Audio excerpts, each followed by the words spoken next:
জয় গৌর, জয় নিতাই। আজ ৮ই শ্রাবণ ১৪৩৩ ও ২৫শে জুলাই ২০২৬ শনিবার শয়ন একাদশী। এই শয়ন একাদশীর দিন আমি শ্রী চৈতন্য চরিতামৃত পাঠ করছি। আজ আমি পাঠ করছি শ্রী চৈতন্য চরিতামৃতের মধ্যলীলা দ্বিতীয় খণ্ড ১৫ অধ্যায় সার্বভৌম ভট্টাচার্যের গৃহে শ্রী চৈতন্য মহাপ্রভুর প্রসাদ সেবার শ্লোক ২৩৭ থেকে ২৪৪। নারায়ণ হে নারায়ণ, ভবভয়হরণম নারায়ণ, লক্ষ্মীকান্তম কমলনয়নম মঙ্গলচরণম নারায়ণ। শ্লোক ২৩৭। তয়োপযুক্তম মৃগ গন্ধবাসহ লঙ্কারচর্চিতা উচ্ছিষ্ট ভোজিন দাসাস্তব মায়াং জয়েম হি।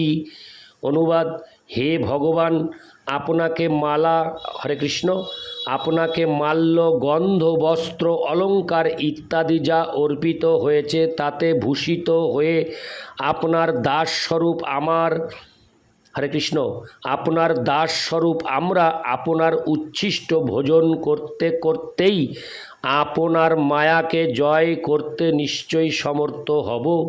তাৎপর্য: এই শ্লোকটি শ্রীমদ্ ভাগবত ১১:৬-৪৬ থেকে উদ্ধৃত।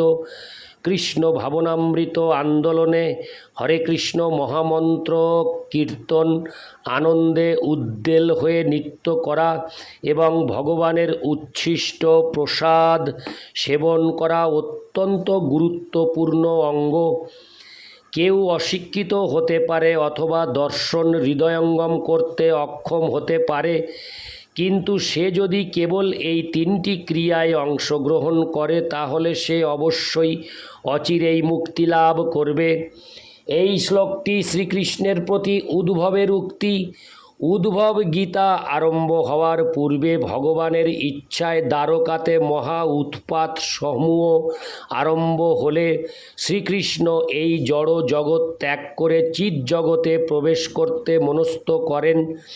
ভগবানের এই ইচ্ছা অবগত হয়ে ভগবানের প্রিয়তম সেবক উদ্ভব গাঢ় প্রীতি ভরে এইভাবে শ্রীকৃষ্ণকে স্তব করেছিলেন। এই জগতে শ্রীকৃষ্ণের লীলাকে বলা হয় প্রকট লীলা এবং চিৎ জগতে তার লীলাকে বলা হয় অপ্রকট লীলা। অপ্রকট কথাটির অর্থ হচ্ছে তা আমাদের দৃষ্টির গোচরীভূত নয়। এমন নয় যে শ্রীকৃষ্ণের লীলা অপ্রকাশিত হয়। সূর্য যেমন সর্বদা গগনমার্গে বিরাজ করলে যখন আমাদের দৃষ্টির গোচরীভূত হয় তখন তাকে বলা হয় দিন প্রকট, এবং যখন তাকে দেখা যায় না তখন তাকে বলা হয় রাত্রি অপ্রকট। তেমনি শ্রীকৃষ্ণের লীলাও নিত্য বর্তমান, কিন্তু কখনো তা আমাদের গোচরীভূত হয় এবং কখনো হয় না। যারা রাত্রির সীমানার অতীত তারা সর্বদা চিৎ জগতে বিরাজ করেন, যেখানে ভগবানের লীলা নিরন্তর তাদের সামনে প্রকাশিত হয়। সে সম্বন্ধে ব্রহ্মসংহিতায় ৫:৩৭ থেকে ৩৮ বলা হয়েছে: আনন্দ চিন্ময়রস প্রতিভাবিতাভিস্তাভির্য এব নিজরূপতয়া কলাভি গোলক এব নিবসত্তখিলাত্মভূত গোবিন্দমাদি পুরুষং তমহং ভজামি প্রেমাঞ্জনচ্ছুরিত ভক্তি বিলোচনেন সন্ত সদৈব হৃদয়েষু বিলোকয়ন্তি জং শ্যাম সুন্দরমচ্চিন্ত গুণস্বরূপং গোবিন্দমাদি পুরুষং তমহং ভজামি। পরম আনন্দ বিধায়ক আহ্লাদিনী শক্তির মূর্ত প্রকাশ শ্রীমতী রাধারানীর সঙ্গে যিনি স্বীয় ধাম গোলকে অবস্থান করেন এবং শ্রীমতী রাধারানীর অংশ প্রকাশ চিন্ময় রসের আনন্দে পরিপূর্ণ ব্রজগোপীরা যার নিত্য লীলা সঙ্গিনী সেই আদি পুরুষ গোবিন্দকে আমি ভজনা করি। শ্রীকৃষ্ণের প্রতি গভীর প্রেমের ফলে শুদ্ধ ভক্ত সর্বদা শ্রীকৃষ্ণকে তার হৃদয়ে দর্শন করেন। সেই আদি পুরুষ গোবিন্দকে আমি ভজনা করি। ইতি শ্লোক 237, শ্লোক 238। তথাপি এতেক অন্ন খাওন না যায়, ভট্ট কহে জানি খাও যতেক জুয়ায়। শ্লোকার্থ: শ্রীচৈতন্য মহাপ্রভু তখন বললেন, তা হলেও এত অন্ন খাওয়া যায় না। সার্বভৌম ভট্টাচার্য তখন বললেন, আমি জানি কতটা খেতে পারো। ইতি শ্লোক 238, শ্লোক 239। নীলাচলে ভোজন তুমি করো 52 বার, এক এক ভোগের অন্ন শত শত ভার। শ্লোকার্থ: নীলাচলে দিনে তুমি 52 বার ভোজন করো এবং তার এক একটি ভোগের অন্ন শত শত ভার। ইতি শ্লোক 239, শ্লোক 240 থেকে 241। দ্বারকাতে 16 সহস্র মহিষী মন্দিরে 18 মাতা আর যাদবের ঘরে, ব্রজে জেঠা খুড়া মামা পিসাদি গোপগণ সখাবৃন্দ সবার ঘরে দ্বিসন্ধ্যা ভোজন। শ্লোকার্থ: দ্বারকায় 16,000 মহিষীদের প্রাসাদে এবং 18 জন মাতা ও যাদবদের ঘরে, ব্রজে তোমার জ্যাঠা খুড়া মামা পিসি আদি গোপদের ঘরে এবং তোমার সখাদের ঘরে তুমি দিনে 2 বার ভোজন করো। তাৎপর্য: দ্বারকায় শ্রীকৃষ্ণের দেবকী, রোহিণী আদি 18 জন মাতা রয়েছেন। তাছাড়া বৃন্দাবনে মা যশোদা রয়েছেন। বৃন্দাবনে শ্রীকৃষ্ণের 2 জ্যাঠা হচ্ছেন নন্দ মহারাজের জ্যেষ্ঠ ভ্রাতা উপনন্দ এবং অভিনন্দ। তাদের সম্বন্ধে শ্রীল রূপ গোস্বামী শ্রীকৃষ্ণ গণোদ্দেশ দীপিকায় লিখেছেন, উপনন্দ ভিনন্দশ্চ পিতৃব্যৌ পূর্বজৌ পিতু।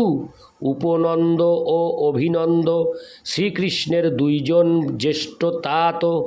তেমনি সেই গ্রন্থে শ্রীকৃষ্ণের খুড়া নন্দ মহারাজের কনিষ্ঠ ভ্রাতাদের সম্বন্ধে বলা হয়েছে, পিতৃবৌ তু কনিয়াংশৌ শতাং সন্নন্দ নন্দনৌ। সনন্দ এবং নন্দন বা সুনন্দ এবং পাণ্ডব শ্রীকৃষ্ণের পিতা নন্দ মহারাজের কনিষ্ঠ ভ্রাতা। শ্রীকৃষ্ণের মাতুলদের বর্ণনা করে বলা হয়েছে, যশোধর ও যশোদেব সুদেবাদাস্তু মাতুলা। যশোধর, যশোদেব এবং সুদেব শ্রীকৃষ্ণের মাতুল। শ্রীকৃষ্ণের পিসাদের সম্বন্ধে বলা হয়েছে, মহানীল সুনীলশ্চ রমণাবে তয়োক্রমাৎ। মহানীল এবং সুনীল এই 2 জন শ্রীকৃষ্ণের পিসা। তারা সানন্দ ও নন্দিনী নাম্নী পিসিদ্বয়ের পতি। ইতি শ্লোক 240 থেকে 241, শ্লোক 242। গোবর্ধন যজ্ঞে অন্ন খাইলা রাশি রাশি, তার লেখাই এই অন্ন নহে এক গ্রাসী। শ্লোকার্থ: সার্বভৌম ভট্টাচার্য বলতে লাগলেন, গোবর্ধন যজ্ঞে তুমি রাশি রাশি অন্ন খেয়েছিলে, তার তুলনায় এই অন্ন 1 গ্রাসও নয়। ইতি শ্লোক 242, শ্লোক 243। তুমি তো ঈশ্বর মুঙ্গি ক্ষুদ্র জীব ছাড়, 1 গ্রাস মধু করি করহ অঙ্গীকার। শ্লোকার্থ: তুমি পরমেশ্বর ভগবান, আর আমি এক অতি নগণ্য জীব, তাই আমার গৃহে এক গ্রাস মধু করি অঙ্গীকার করো। তাৎপর্য: সন্ন্যাসীর কর্তব্য গৃহস্থের গৃহ থেকে অল্প অল্প করে ভিক্ষা সংগ্রহ করা, অর্থাৎ তার যতটুকু প্রয়োজন ততটুকুই গ্রহণ করা উচিত। এই প্রথাটিকে বলা হয় হরে কৃষ্ণ মাধুকরী। মাধুকরী শব্দটি আসছে মধুকর বা মৌমাছি থেকে। মৌমাছি ফুল থেকে একটু একটু করে মধু সংগ্রহ করে, কিন্তু সেই স্বল্প পরিমাণ মধু সঞ্চিত হয়ে এক মৌচাকে পরিণত হয়। সন্ন্যাসীর কর্তব্য প্রতিটি গৃহস্থের গৃহ থেকে অল্প অল্প করে ভিক্ষা সংগ্রহ করে শরীর ধারণের জন্য যতটুকু প্রয়োজন কেবল ততটুকুই গ্রহণ করা। সন্ন্যাসী হয়ে শ্রী চৈতন্য মহাপ্রভু এক গ্রাস অন্ন গ্রহণ করলে তা অসমীচীন হতো না, এবং সেইটিই ছিল সার্বভৌম ভট্টাচার্যের অনুরোধ। অন্যান্য পরিস্থিতিতে ভগবান যেই পরিমাণ আহার করেন তার তুলনায় সার্বভৌম ভট্টাচার্যের আয়োজন এক গ্রাসও বেশি ছিল না। সে কথাই সার্বভৌম ভট্টাচার্য শ্রী চৈতন্য মহাপ্রভুকে বুঝিয়েছিলেন। ইতি শ্লোক 243, শ্লোক 244। এত শুনি হাসি প্রভু বসিলা ভোজনে, জগন্নাথের প্রসাদ ভট্ট দেন হর্ষ মনে। শ্লোকার্থ: সে কথা শুনে হেসে শ্রী চৈতন্য মহাপ্রভু ভোজন করতে বসলেন এবং মহা আনন্দে সার্বভৌম ভট্টাচার্য তাকে প্রথমে শ্রী জগন্নাথ দেবের প্রসাদ নিবেদন করলেন। ইতি শ্লোক 244। নারায়ণ হে নারায়ণ, ভবভয়হরণম নারায়ণ, লক্ষ্মীকান্তম কমলনয়নম মঙ্গলচরণম নারায়ণ। জয় গৌর, জয় নিতাই।